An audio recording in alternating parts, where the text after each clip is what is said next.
Amém, queridos irmãos, chegamos à terça-feira, quarta semana. O título geral desta quarta semana é Eu sou a videira e vós os ramos. E o título da terça-feira, Coração, Espírito e Alma. O versículo, Mateus 13, 23. O que foi semeado em boa terra é o que ouve a palavra e a compreende.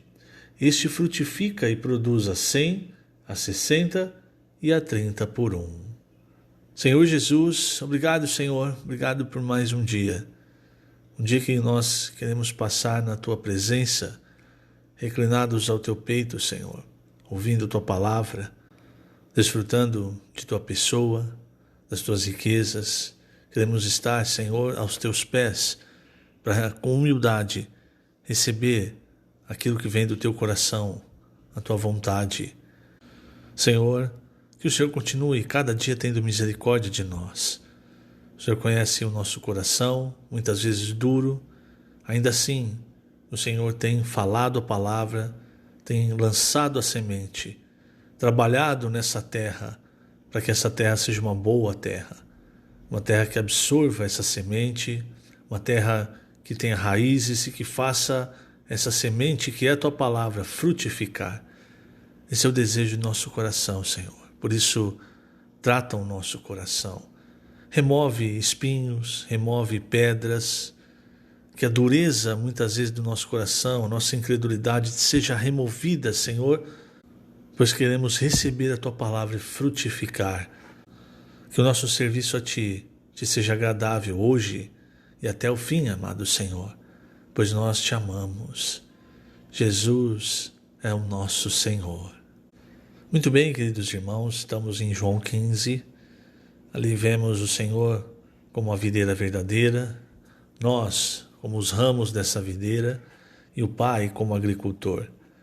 E como agricultor, irmãos, ontem nós vimos no alimento diário, essa terra que o agricultor tem cuidado, diz respeito ao ser humano formado do pó da terra e de uma maneira ainda mais profunda, diz respeito ao nosso coração. E em Mateus 13 nós temos várias parábolas que se referem ao reino dos céus. E a primeira parábola, muito conhecida, é a parábola do semeador. Mateus 13, os versículos de 3 a 9, dizem o seguinte: Eis que o semeador saiu a semear.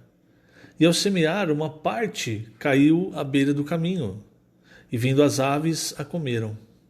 Outra parte caiu em solo rochoso, onde a terra era pouca, e logo nasceu, visto não ser profunda a terra.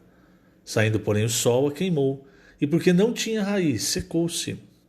Outra caiu entre os espinhos, e os espinhos cresceram e a sufocaram. Outra, enfim, caiu em boa terra, e deu fruto, a 100, a 60 e a 30 por um. Quem tem ouvidos para ouvir, ouça. Então, essa é a parábola do semeador. E depois o Senhor falou por que Ele falava por parábolas. E aí é um ponto em que todos nós precisamos prestar atenção e orar para o Senhor, para que o Senhor tenha misericórdia de nós.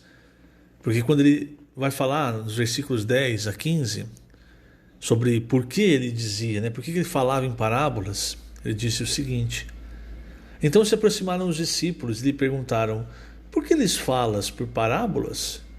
Ao que respondeu: Porque a vós outros é dado conhecer os mistérios do reino dos céus, mas àqueles não lhes é isso concedido.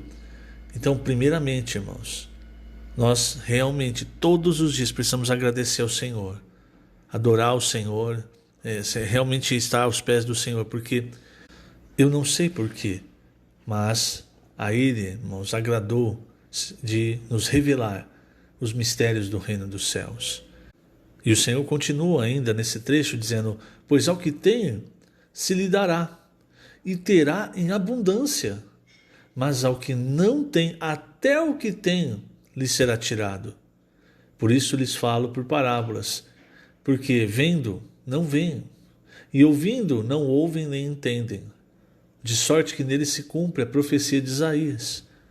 Ouvireis com os ouvidos e de nenhum modo entendereis. Vereis com os olhos e de nenhum modo percebereis. porque o coração deste povo está endurecido. De mau grado ouviram com os ouvidos e fecharam os olhos, para não suceder que vejam com os olhos, ouçam com os ouvidos, entendam com o coração, se convertam e sejam por mim curados. Então veja, por um lado, o Senhor está revelando os mistérios do reino dos céus, né? Por outro lado, há aqueles que ouvem com os ouvidos, mas não entendem. Por quê? Porque ouvem de mau grado. O coração está fechado.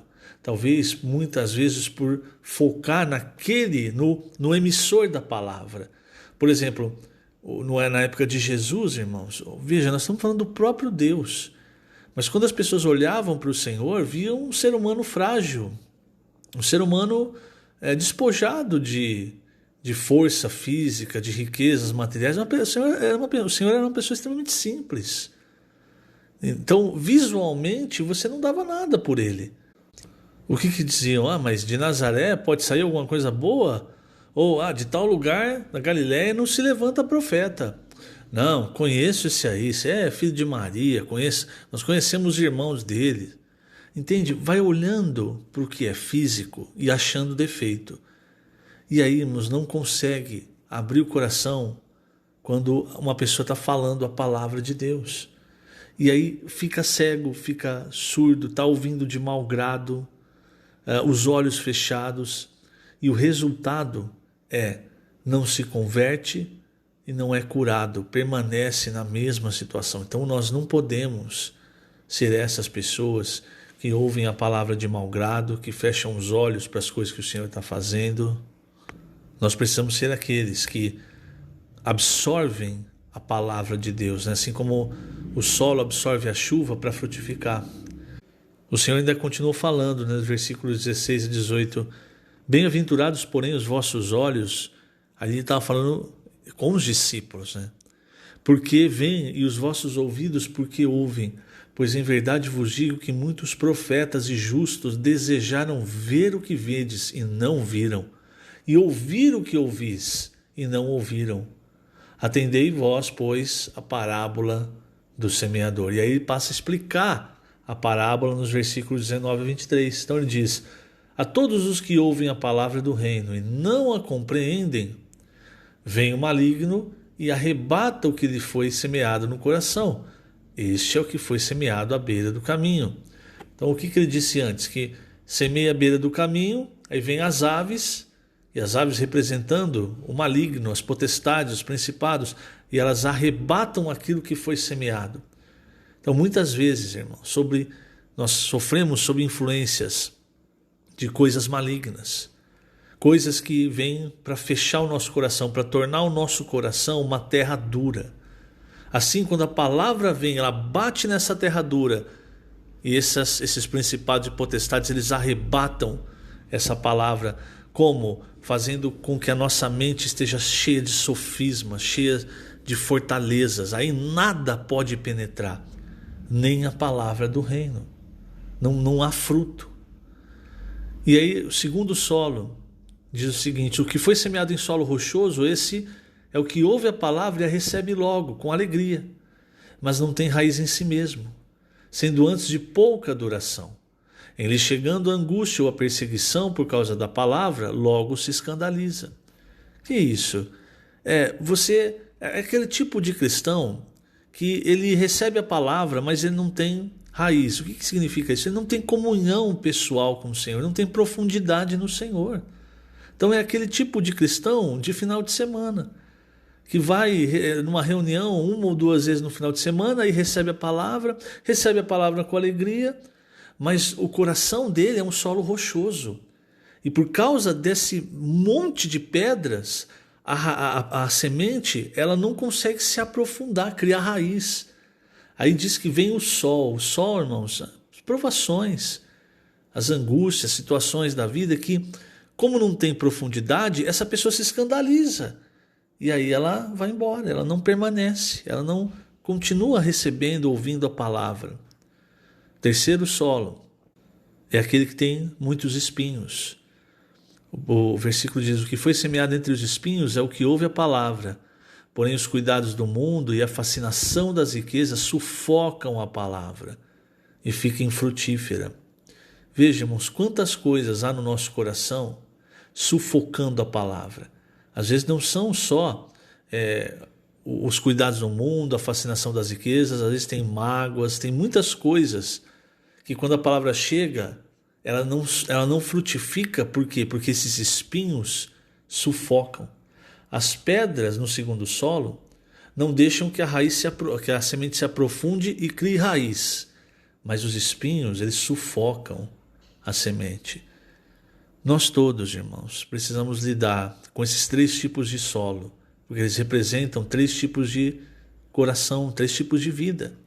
Um coração duro, que ouve de mau grado, que é como cheio de sofisma, como uma fortaleza. O outro, cheio de pedras, e aí não deixa haver profundidade. Não tem comunhão pessoal com o Senhor, não procura buscar o Senhor durante os seus dias. O terceiro é a questão, então, dos espinhos. Há muitos cristãos que se afastam do viver da igreja por causa de espinhos, por problema de relacionamento, por não aceitarem determinadas situações. São espinhos que vão crescendo e sufocando aquela palavra que chegou. Nós precisamos lidar com isso, irmãos, porque o objetivo é nosso coração ser o 4º solo. Mas o que foi semeado em boa terra é o que ouve a palavra, a compreende, este frutifica e produz a 100, a 60 e a 30 por 1. E o compreender aqui não é uma questão de entender com a mente, não. É receber a palavra, crendo e praticando. É assim que nós frutificamos. E como ter um coração como uma boa terra? Talvez você esteja se perguntando isso, não é? A resposta está no nosso espírito, irmãos. Nós precisamos aprender a diariamente exercitar o nosso espírito. Paulo, ele disse aos Efésios para que a palavra seja tomada com oração, para que a palavra seja falada entre nós, não é? Com salmos, hinos, cânticos, enfim. Quer dizer, exercitar o espírito. Se você pensar, por exemplo, em se exercitar, você vai para a academia, aí você sabe, há muitos músculos no corpo humano. Então, se você quer que as suas pernas fiquem fortes, fiquem firmes, muitos vão para fazer fortalecimento depois de cirurgias no joelho, por exemplo, você vai fazer determinados exercícios. Se você quer ficar forte nos braços, bíceps, você vai fazer outro tipo de exercício. Muitos vão também, tem problema nas costas, precisam fortalecer os músculos das costas, é outro tipo de exercício. Se nós queremos, irmãos, ser fortes espiritualmente, precisamos exercitar o nosso espírito. Quer dizer, você, do mesmo jeito que você vai fazendo exercício fisicamente, você vai fazendo exercício repetido. No espírito é a mesma coisa. Invocar o nome do Senhor, invocar o nome do Senhor. Aí você tem a palavra, imersão na palavra, orar e ler, versículo, proclamar, aí tem grito de guerra. Tudo isso é exercitar o espírito. Aí você canta, louva, libera o espírito. Aí de repente, opa, parou? Não, volta a invocar o nome do Senhor. Ó Senhor Jesus, ler a palavra concentrado. Você ouve a mensagem, depois tem a imersão. Nós temos uma imersão refinada agora. Você ora para o Senhor, o sentimento que você ganhou. O que é isso? Você está exercitando o seu espírito. Quando você está fazendo isso, automaticamente o seu espírito está lidando com os 3 primeiros tipos de coração. Ele está amolecendo o primeiro coração, o primeiro solo. Ele está escavando as pedras do segundo solo. Ele está retirando os espinhos do terceiro solo. O caminho é o exercício do espírito, irmãos. Nunca se esqueça disso. Se você não faz isso no seu dia a dia, você nunca vai chegar no 4º solo, numa boa terra para frutificar. Se você é só aquele que recebe a palavra no fim de semana, vai ser muito difícil você ter o 4º solo. Então, aqui na página 59, eu vou ler aqui o último parágrafo, fala do nosso espírito. O nosso espírito ele tem 3 funções, vamos dizer assim. Veja só, nosso espírito foi formado para permitir que contatemos a Deus.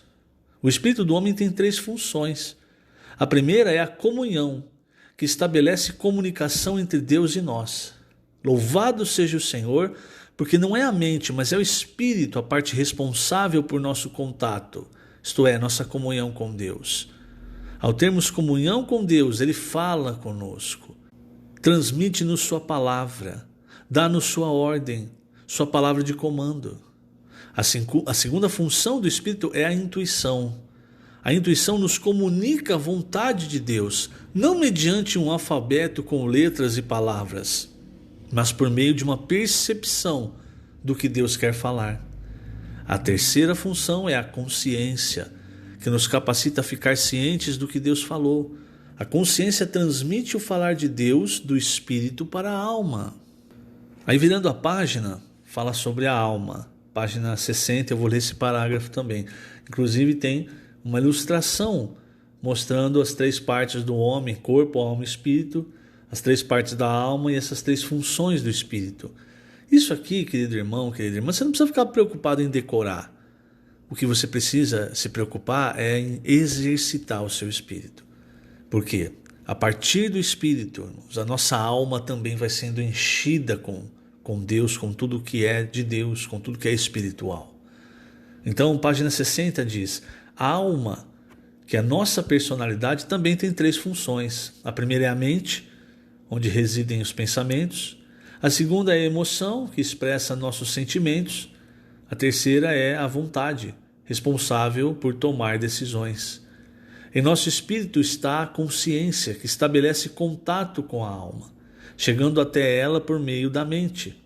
Quando usamos o espírito para ter contato com Deus, a percepção da palavra de Deus é transmitida pela consciência a uma parte da alma chamada mente. Esta, por sua vez, a recebe como pensamento e a conduz para a emoção. A emoção reage com sentimentos de aceitação ou rejeição, de apego ou indiferença. Apreciando favoravelmente a palavra de Deus, a emoção a envia para a vontade tomar decisão. Deus nos comunica sua palavra de ordem e, ao acatá-la, tomamos a decisão de sair às ruas e pregar o evangelho.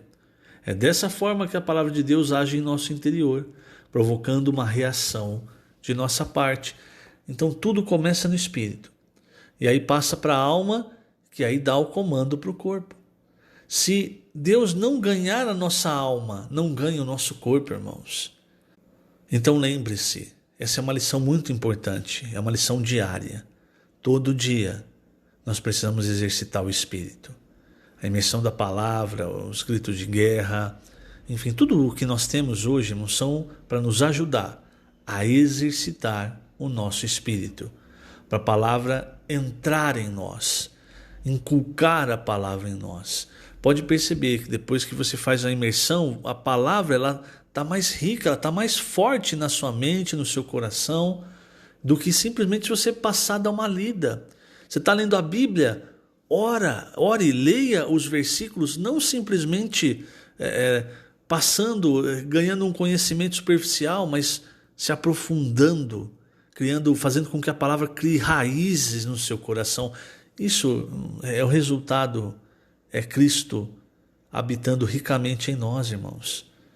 Esse é o caminho para o Senhor ganhar, encabeçar totalmente a nossa pessoa, aí daí a nossa casa, o ambiente que nós estamos, até por fim, o Senhor encabeçar todas as coisas. Que o Senhor te abençoe grandemente nesse dia. Lembrando, estamos colocando essas gravações no canal do YouTube da Igreja em Ribeirão Preto. Jesus é o Senhor.